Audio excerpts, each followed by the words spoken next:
What's up, everyone, and welcome to episode number 472 of the Action Movie Guys podcast. I'm your host, Nate, and my co-host is Alex Figueroa. And on this episode, we are joined once again, for the last time, for a little while at least, by one of our interns, Evan. He's back to wrap up this whole thing. Evan, say hello to everybody. Hello, everybody. There he is. And we are going to be wrapping up our, along with Beverly Hills Cop, we've been watching movies based on old comic books and serials and old things, right? Like all of these properties at this point, they're almost 100. Most of them are like 90 years old. This one's no different. We're going to finish this up with a movie from 1980 called Flash Gordon.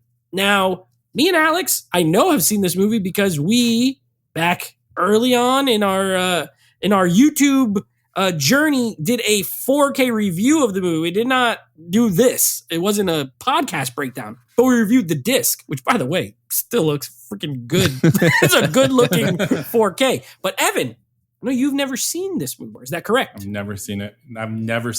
Was that like on purpose, or was there ever a time where it's like, I want to see that, and you just... No, it's never come across. Even though I grew up like Crawl, like all these other weird 80 movies that I feel like this fits in. Last Starfighter, maybe. 80 sci-fi fantasy.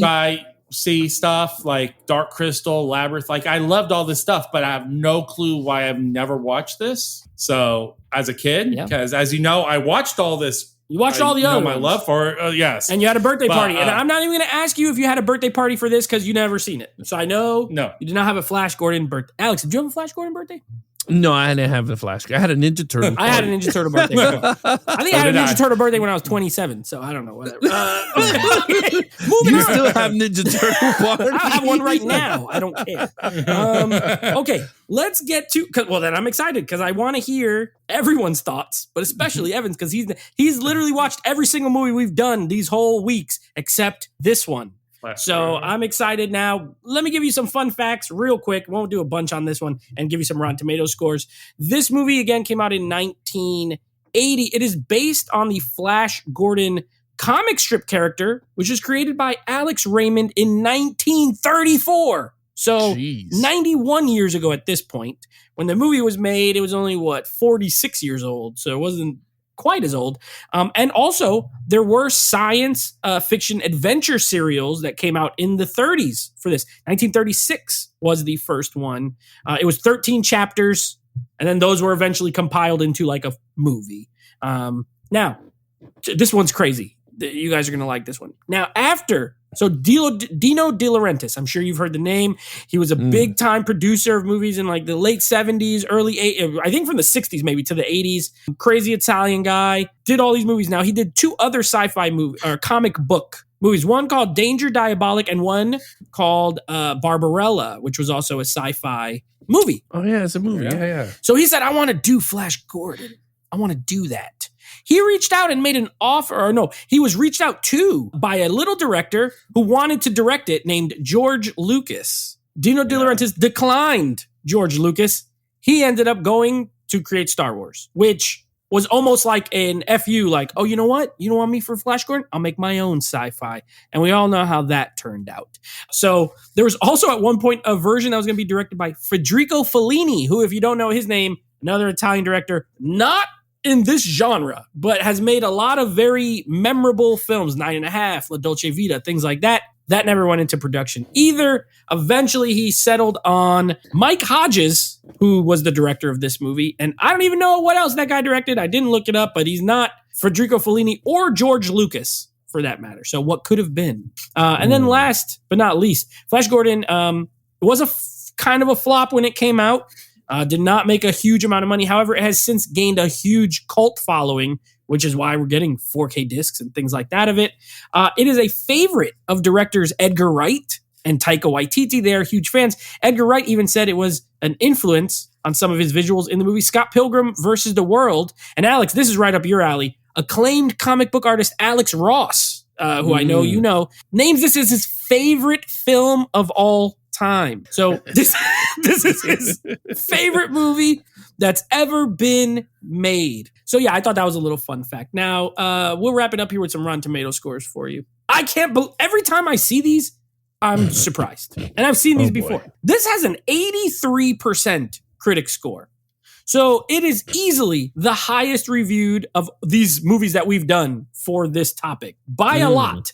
And the audience score is a 69%, which is a little more in line with some of the other ones we did. That's not as high. But critics apparently love Flash Gordon. And so do some other people. But we're going to find out if we love it. Alex and Evan, or first, are you surprised by these? I'm always surprised by the critic score of 83. I don't know what's going on. But I am very surprised on that 83. Do they like any movie? I mean, that's what I feel. It's not an Oscar winner. I mean, that's what I feel those scores are for, is Oscar winners. And it was a flop, too. Like, it wasn't even a financial success. So they hate all the good stuff, and they give the stuff that are whatever 83. Yeah. Interesting. Very interesting. Maybe, yeah. I mean, you know what? I don't know. I don't know if we're going to like this movie or not. I don't know. We've never reviewed it. This will be a first time. Let's get into it. Evan, you get to go first. You're going to talk about our lead character. He is none other than Flash Gordon himself. Please, what did you think about? I mean, there's some other side characters, but he's the main guy. He's in the title. What did you think? I don't want to go first. Too bad. I want to say I saw this as a 40, am I 42? I just had a birthday. How old am I? 42 or 43? I'm 42. Right. I did not see this as a kid, and I think I wish I did. I did not like him. I don't know. What was he doing? It was terrible. Why do I like this guy? I don't know if it was script. I don't know if it was acting. I'm not rooting for him. I'm not caring if he does anything. I mean, I'm going to make a statement. I don't know if you'll make it before me about the tone of this movie, but I'll save it for my storyline. I did not like him, but for what we got in the movie, I did give him an extra point because a dumb jock he was. So I gave him a 2. An extra point. A 2. You got it up to a 2. All right, by the way, and I don't know if this might have been where you were leaning, there was another fun fact that this was intentionally done in the style of the 60s Batman show, which was supposed to be very campy, very... No, that's not where I'm going. Okay, good. With well, my that was statement. also one of the things. I guess Dino was like, make it like Batman. Adam West. I don't know if they passed or not. But Alex, what did you think of Sam Jones as Flash Gordon? Oh, he was ass. Like ass Gordon. He's ass Gordon. Well, all right. Look, I'm going to be honest with you. He's atrocious. He is atrocious. He's an atrocious actor. The character himself is a Jets quarterback, and then he gets sucked into this planet. From a mad scientist who has a rocket built in a greenhouse like Poison Ivy. Like, it was just so hard. Like, it's a very B-flick movie, which you could totally see it's a B-flick, but it's just bad. And now that Nate says it's trying to be like the Adam West Batman, you could totally see it in tonality and the corny acting and the punching and the fighting and the speaking and he's just, I'm with Evan. I could give 2 shits what happens to Flash Gordon in the movie. I was just like, oh my God. And you got Timothy Dalton, who's a great actor. And he's like isn't he like a Broadway play actor British at the time? Yep. Yes. And he's channeling sort of like an Errol Flynn type in this movie. Yeah. So like, even he was cornball. But he was okay. He was fine. Then you got Rusev as the flying bat Hawkman. Is that Rusev? The wrestler? Yeah, isn't he that him? No. I swear I thought that was Rusev's like dad or something. He looks just like Rusev. Dad. Yeah, like he was hard. Like those bat flying guys was so the dumb. Hawkmen, yeah, those dudes. He looked like Rusev, bro. Like they do a modern remake, he could be the flying Hawkman. Look him up, see if it's Rusev's dad. You should, right? You'd be like Rusev's dad is Hawkman. I don't remember his name. I don't know, man. I'm not behind this. I'm with Evan on this. I could not. I think the Shadow was like way better in terms of character. Okay. I think can I just end the show right there? Can we just say I think the Shadow character, Alec Baldwin, was more interesting and mysterious than this Flash numbskull. I gave him a 1. You gave the Shadow a low score too. I did. And not watching Flash Gordon, I think as a lead, I would have gave him a higher score than what I gave him. But I'm going to give him the lowest of the low. I'm going to give him a 1 because even the female was horrible. Okay. So I give him a 1. But apparently Hagrid was in this movie. 5. Hagrid was in this movie too. Robbie Coltrane. Hagrid? Yeah, he played Man at Airfield. I don't remember seeing him. I don't remember. He's in it. Okay. A young Hagrid? All right. I don't know the serial again or the comic book. He couldn't have played for the Jets. I didn't even exist. So that's different. Whatever I don't even know if he was a football player in the original. Maybe. Let me look it up. I know football wasn't as popular in 1936 as it was in 1980. But I'm torn here because on one hand, the performance is horrible. Like the acting is bad. Like I don't think this guy ever acted in anything before this. Maybe I don't know. I'm not going to look him up. If he did, he probably wasn't good in that either. But that performance is bad. On the other hand, just as far as a hero to follow, like at worst, he's pretty generic. You know, like he gets sucked into this thing that he has no business being in. And I'm going to recast this role and I'm going to pitch it to you guys and you tell me what you think. Because I think when I was watching it, I was like, I think this person would have done better in this role. But I think like it's an okay concept to get this famous football player. He gets sucked in this intergalactic thing. He's pretty heroic. I ended up with Evan on a 2. I don't think he's a great character, but he's good. You know what I mean? I feel like he's not overly flawed as a man in the movie or anything like that. Like that girl's trying to get with him the whole time. She's hitting on him like crazy. He's having his thoughts. That part is weird. It's like, she's really turning me on. And I was like, what? What did you say? They keep doing this. I'm like, what is this? Okay. If I were to recast this, because this is essentially a fish out of water, right? A guy who doesn't belong in this area and he's forced into this area and he's like an everyman kind of like, hero because he's an earthling I think of like Big Trouble in Little China, Kurt Russell. I feel like he would have been way better a Flash Gordon. First of all, than Sam Jones, who anyone would be better acting wise. But he could do that sort of, what the heck am I doing here? I feel like he could have played it better. The Thing came out in 81, I think, which is only a year after this, which means he was old enough. He definitely could have played Flash Gordon and would have been more likable, better looking. This guy, I didn't even like how he looked. He was like annoying to look at most of the time. He gets a wrestling outfit at that one part with like the little spandex. I don't know. Was he a football player in the original, Alex? Were you able to find it? I didn't find nothing in terms of the character. Yeah, pretty much. I didn't even find nothing in terms of like what. Anyway, I think Kurt Russell's Flash Gordon would have been a better Flash Gordon than Sam Jones's Flash Gordon. That's just me. I think he could have done it. All right, a 2, and a 1. All right, main villain, Max von Sydow. Now, a legitimately great actor. One of the best. Alex, you get to go first. What did you think of our villain, Ming? His name is Ming the something. He was Ming the Merciless. That's his name. Yeah, Ming the Merciless. I mean, a great actor. Was better than half of everybody there besides him, and Timothy Dalton's were the real actors in the group. He was good. Honestly, I'm going to be honest with you. I mean, he could pleasure people with his ring, it looks like, because when he... Sorry. He's like, the way he said it. She's like... I mean, she's like caressing herself, and then he has a room full of like all these hot women. Harem. Yeah, the harem. Yeah, so... And then his daughter's like a freak. Like, it's just weird, man. Like, it's a weird-ass movie, and I mean, he's a white dude playing an Asian, which is kind of weird at the end of the day. Yeah, and it was already 1980, so it was a little weird at this point. Like, if this was like 60, less I mean, you could still get away with it. Yeah. Because it was like makeup and stuff, but like, he looked pretty good. Like, he looked... Yeah. Like, I mean, it's not like he was like over the top. Like, he didn't talk Asian. He had his deep voice. Change the last name, and we probably wouldn't be having this conversation. That's all I'm gonna say. Yeah, they made up a weird alien name instead of Ming. Yeah. That's what I'm saying. He looked like Spock. Like, his eyebrows and stuff was more like he could have got away with like. He had that Asian like beard. He had that ill Asian long. Like, he's supposed to look like a space emperor like type thing. And I get it.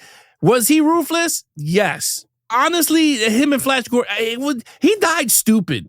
He literally died stupid. If you want to look at a stupid death scene, this is the worst scene you might get. Flash Gordon literally crashes a plane into him, and he dies, and then he grabs the ring at the end because he was supposed to come back for a sequel. So it is what it is. Honestly, I gave him a 3 because he's a good actor. I mean, I could have went with a 2. I could even went with a 1. But honestly, I'm going to give him a 2. I'll give him a 2. Because if I give him a 2, that's way too good. I'll give him a 2. I give him a 2. I wasn't into the Ming. This is a very B flick. I mean, I don't know. Okay. Give him a 2. All right, a 2. Evan, what'd you think? What Alex said. It's a 2. I mean, I couldn't get past the racism. I mean, it's plain racism. I don't care what we're going to justify. It's 1980s. They knew what they were doing. They had the knowledge. There was no point for it just to, I don't know, piss people off. I don't know what they were thinking. Or they were trying to honor the comic book. I don't know if the comic book was because back then it's probably for sure was being that kind of racist when that was created. But I didn't care. That's the theme that I feel like I'm gonna repeat myself. I didn't care. I don't know why he's destroying the earth. I don't know what he's doing besides. And then he goes, "Oh yeah, I'll move the moon back, but the earth is already destroyed because I've sent all the earthquakes and the time." Like, okay, so why are we saving it? Like, what are we doing? Like, I don't know what you do. And do you care about your daughter? Do you not care about your daughter? Is that your daughter? Are you doing more with your daughter? Are you using that ring on your daughter? I don't know what's happening.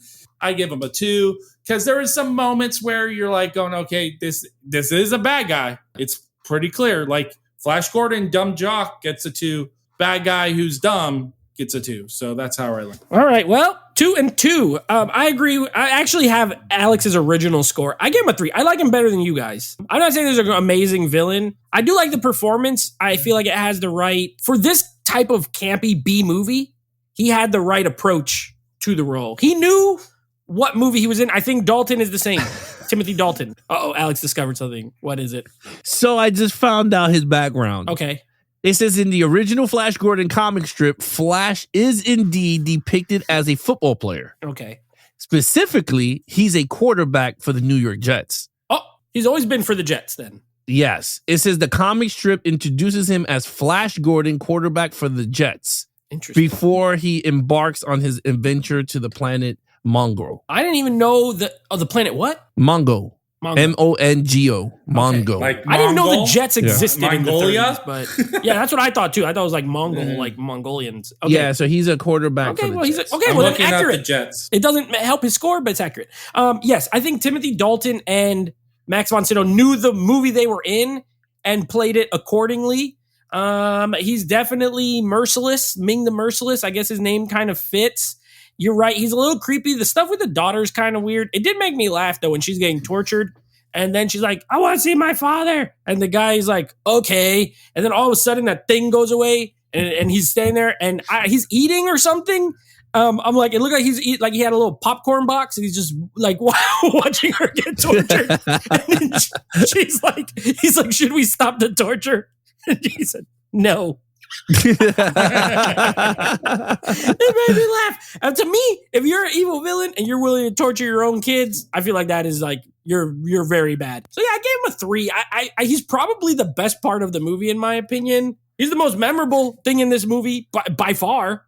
That and okay, something else I'll say later, but yeah, 3. Whatever. Okay. Oh wait, yeah. The New York Jets football team started in 1959. 59? Yeah. So how the heck did he play for the Jets in 1930? Maybe they got their name. Oh, maybe there was a fake team and then it became a real team. Yeah, I think it was like the Mighty Ducks. Oh yeah, that's true. He could have been played for like he was a quarterback for the Jets, but then they changed it to New York Jets. Oh, maybe because it's more popular. You might be right. Maybe it was a fake team, and then you know what? New York Jets. They were just like, let's become the New York Jets. All right, interesting. All right, well, this is an action podcast, so I kind of already get a feel of where we're going here. But Evan, what did you think of the action scenes?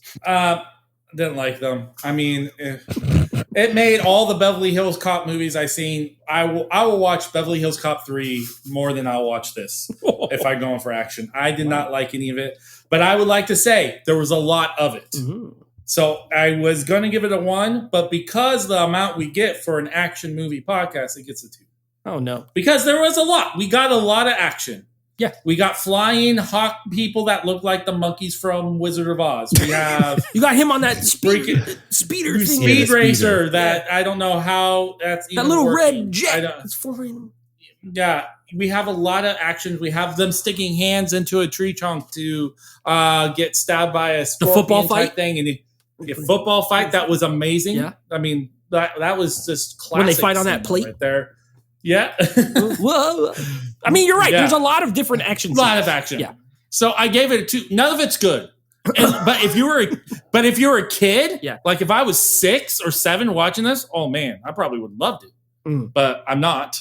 And so, well, I don't think you have to worry. I feel like I know where Alex is going. Alex, what did you think of the action scenes?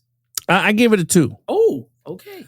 Because it had plenty of action, but it wasn't good action. I couldn't, bro. I could not take Yusuf and his family.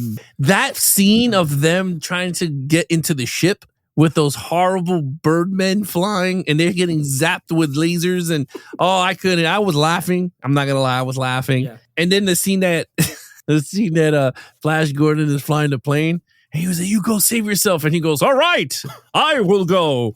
He goes, "I will go." He goes, "Farewell, my friend," and then he gets up and he flies away and then you hear Flash. I don't know, man. Honestly, for all the action sequences this has, it's just not good action. I agree with Evan. I was not into the action sequences. It was really bad. It's corny. I don't know where the 83% came from. I don't know what, and even 69 from the audiences. I think it's pure nostalgia for this point for a lot of people, but this is not good. I gave it a 2. We'll make it a trifecta. I wrote down 2 as well. For the same reasons you guys had, just because there was enough, a good amount, and they're like paced out pretty good. Like you get a little bit of story, a little bit action scene, a little bit of story, a little action scene. So I do think I agree with Evan in that, like, if I was 8, I feel like I would have liked this movie if I saw it when I was 8. Like not now, like when I was actually 8, because if I saw it as an 8-year-old now, there's so much other content. In like 1995, if I saw this as a kid, I would have been like, oh, you know what? This is a pretty goofy, silly, funny movie. As an adult, this is my second time seeing it, and the first time was when we reviewed the disc. So in 3 years, maybe, I've seen it twice. It's just not good. The football scene, you gotta be one of the dumbest ideas. No, not a dumb idea. A good idea, one of the dumbest executions of it, because he's a football player. They don't know football, these aliens. So he uses this like metal ball or whatever it is as a weapon. That's not a bad idea, but like the way he does, he's just throwing the ball and it bounces off the guy's chest, and then the other guy keeps hitting him in the head, like, oh my god! Threw it at him and he hit him. Yes, it's so stupid. So like a cool concept for like, hey, we have this guy who plays football. They don't know what football is. He could use that to his advantage. Yes, I like that. But he doesn't look like he ever played football in his life. This character. So a 2 as well. I won't give it a 1 because if there was any less, even one scene less, I would have been a 1. All right, storyline. Alex, what do you got? A 1. And I'm gonna be honest with you, I don't know what the hell I was watching. It was pretty much a dude that plays football, gets sucked into this universe with this lady that was supposed to interview him or whatever it was. And then this mad scientist guy, they go into this rocket to end up because they were doing so many. He has buttons for disasters that hit Earth and all this stupidity. Honestly, dude. And then you had the women that first of all, she never even laid eyes on Flash Gordon. And literally, he could have banged her in the first 5 minutes of this movie. Like, if this was a porno, I think we would have went right into first action. Flash Gordon. It would have been the same. It would have been Flash Gordon. Yeah. Like, it would have been straight up like, because I was like, man, she was literally taking her to her pleasure chamber or whatever she said. Oh, the and daughter. I was like, really? Yeah, the daughter. Yeah. She's like straight up. She's like, I bangs like you. everybody. I really like you. I'm not gonna watch you change. And she looks right at him. I like you. I was like, this is weird. Well, it got even weirder with the doctor that was like bringing him back to life, and she was like, "I'll meet you later." Whatever, to bang that old guy. I was like, what is this movie about? I was like, it just felt so weird. The tone, the sexual innuendo between every character in this movie was weird. Even the main bad guy has some weird sexual innuendos. Very weird. The plot was, if there was a plot, it was just garbage. I didn't care for it as much. You had Rusev's gang versus Timothy Dalton's gang, like the Robin Hood gang or whatever. Yeah, the Green Arrow, whoever. I didn't like it. I gave it a 1. I just didn't care for it. 1. Okay, Evan, what do you got? Can you give it a 0? Has anyone ever given it a 0? No. You have to give it a 1. The 5 is the lowest enemy you can get a total. So. Yeah. It's a 1. We've already kind of mentioned, was this like a dare to say, hey, can you make a what is it called? Soft porn movie? Yeah. And not and get a PG rating. That's literally what I was like, oh, what am I watching? Yeah. This is not good. Like, and when the planes start coming out of like every single ship coming out of the clouds, it's a penis. I mean, I don't care what I'm gonna say. Like Austin Powers. Yeah. I mean, everything in this movie is sexual. Everything. And this is us coming from Dick Tracy. I don't know what these comic strips are. The Shadow? They're all The Shadow. I think the Phantom, but that was even like that was the least. That was the most tame. But Yes, that was the most tame. Yeah. But there was still some of that hint in there, right? But this movie just went to out of this universe, if you know what I mean. I don't know what to say. If you know what I mean. I feel like I needed to go to confessional after watching this film. I did not feel good about it. It did not. I did not understand the storyline. You didn't watch this with your kid? No. Thank God. I hope not. No. You had some questions to anser. Yeah. He would have baptized his son. Close your eyes. Close your eyes. I would have put on The Exorcist to go, okay, I got to take some notes here to get this out of me. Oh you know? But no, I did not. The storyline, when you read the back of the whatever the description, I'm like, I'm going to like this movie. Yeah. This seems dumb, but fun. But boy, is it just dumb. They put no fun. I don't know what they were doing. All right. Okay, well, I just finished watching this movie about 2 hours ago. So let me try and give you, if you said, what's the plot of this movie? The quarterback from the New York Jets is getting interviewed by a lady she's a journalist. Yeah. There's also But not the lady on the plane, right? Yes. It's a different lady. No, it's the lady who he's with. Oh, she was the interviewer? She was the interviewer. Yes. I thought he was flying to go with her. Why is she on the plane right then? Oh, okay. I don't know. Now. But that's that. And then we're not even 5 minutes in. There's also a scientist played by that guy who sings that song, If I Was a Rich Man, walla la walla walla walla. That guy named. Oh, that Fiddler's was on the Roof. isn't That's that him. the Fiddler on remake the of the Roof. reggae song? If I was a rich girl. Gwen Stefani. Yeah. Yes, this guy sings the original Fiddler on the Roof. That's him. He's the Fiddler on the Roof. He's a scientist who's abusive to his assistant.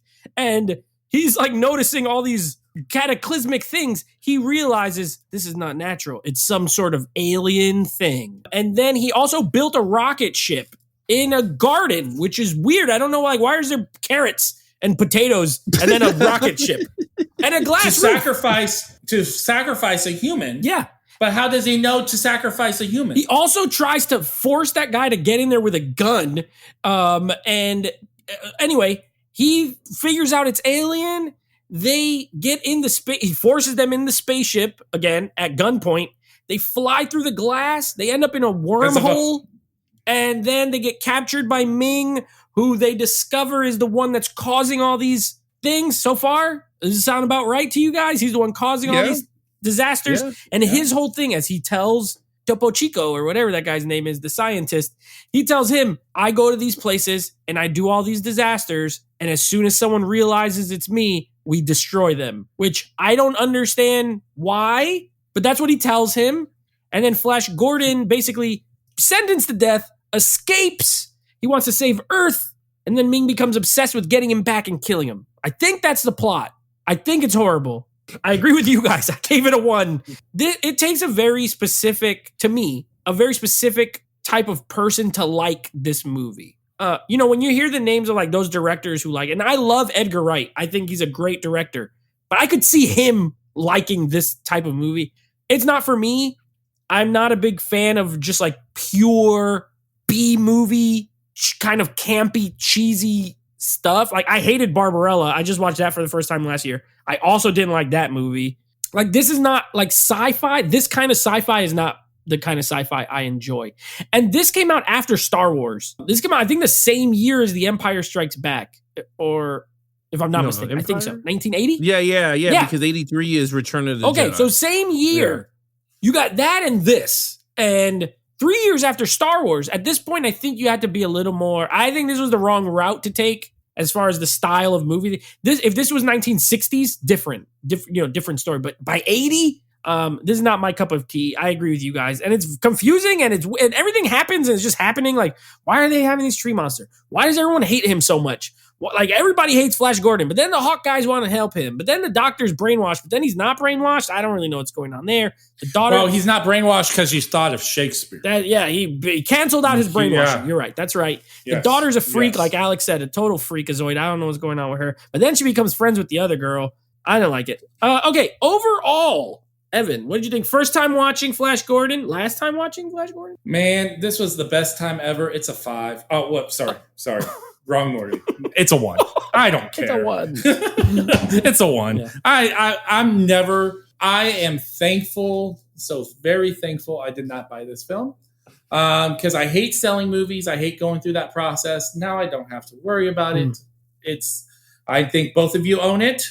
So enjoy it on your collection, and I will be watching from the other side of the country. No, I don't know if you see right here. It's in the to-go pile. Right there? That's it. Oh, this is it right here. So I've been saving it for this, and I think it might. I don't know. Alex, what did you give this? I gave it a 1.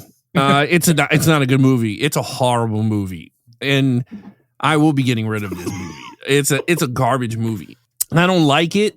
I don't care about the pacing because the pacing was fine. I don't think it was boring or nothing. Yeah, I just feel like it was just real bad. Like it's a really bad B movie, and I like B flicks. I like some, but yeah, I do. You know, I'm not gonna say I'm a heavy B flick fan, but I enjoy some of them. I can be like, yeah, you know what, I did like this, stupid, corny, whatever, but I enjoyed it for what it was. This one is not. This is not. Like I could put this with Swamp Thing 1 from Wes Craven. That movie was enjoyable. I like that better. And that's a B flick. Yeah. It's an enjoyable. Everyone's like, oh, that's garbage. I don't think it. First of all, that movie wasn't as garbage as everyone made it. Return of Swamp Thing is really bad. Well, Swamp Thing's a B flick that they took seriously. Yes. Whereas here it seems like they're not even taking it. They're just like, let's be silly and goofy and crazy. The minute you said make it look like the Adam West Batman, that's when you already know you're wrong. You're doing something bad. Yeah. That's a wrong formula to follow if you're going to do a successful movie. Yeah, especially I didn't like in it. The 80s. Yeah. Yeah, at that point, you're already starting to get a different. Yeah. Again, this would have worked in the 60s, audience. I think. You know what I mean? Like this is a 60s movie. 60s movie, yes. I think it would have went over better. Again, post Star Wars, I just. Okay, so 1 and 1. I just keep going. I agree with you guys. I think post Star Wars, this doesn't work anymore. Now, there's always an audience for everything. So this has found, like I said, its cult following. I get it. There are things I do like about it. I do like the big sets, you know, that they're working, that they built for this movie, and kind of the costumes. I like that stuff. I do like, there's some cool shots. Like, I love the one where the ship comes out, like there's like this red smoke cloud looking thing. It looks cool. The most, and it has the good most music. phallic part. Yes. Well, I just like that part of that scene. But and you have the good Queen did the soundtrack. Like, there's good music. So like, there's things that I can look at and be like, okay, I actually respect that. But on the whole, this is not my type of movie. I've never I can enjoy a B movie, and there's some movies that are bad that I like, but this is not one of them. This is not one of them. I feel like when it comes to bad movies, I mean, you know, air quotes, because what's bad to me might be amazing to someone else. These type of movies, they're hit or miss. I might like it or I might hate it. But I don't think it's a super quality film. I think it's pretty cheesy and corny, and it might be intentional, but for me, it doesn't work. You guys seem to agree. Okay, what is your total points, Evan? It's an 8, and that's too high. A too high 8? Alex, what do you got? I gave it a 7. 7. Okay, I have a 9. That's because I gave the villain a 3. So I was a higher. 7, 8, 9. Yeah, 7, 8, 9. All right. This was a bust. Yeah, I will never watch this again. Like, I kept it because I scheduled these podcasts like freaking 2 years in advance, so I knew I needed it. But I just can't see myself ever being like, I want to watch Flash Gordon. If you grew up with it, I could see that. You know, I could see it having some replay value. But other than that, for me, if you've never seen it, unless you love campy B movies, I would say skip this one. Okay, wrapping up this, we're finally done. No more serials, no more old properties from 1930s, nothing like that. We're moving on. Now, we have a big franchise coming up, but I paired it with an interesting pairing. Now, the franchise is going to be Mission Impossible, one of the biggest franchises of the last, 96, so 30 years, 8 movies. Alex and I are going to be diving in now. Mission Impossible was based on an old television show that came out in the 60s or something like that. Yeah. So with that in mind, I said, let's do some other movies that were based on television shows. So the theme to go along with Mission Impossibles will be movies that are based on TV shows. Thanks for hanging out with us on this Action Movie Guys podcast episode. Don't forget to subscribe to our YouTube channel, Geeks and Flicks, for reviews, unboxings, and more. And make sure to follow the podcast on your favorite platform so you never miss an episode. And remember, don't just watch movies, live the action.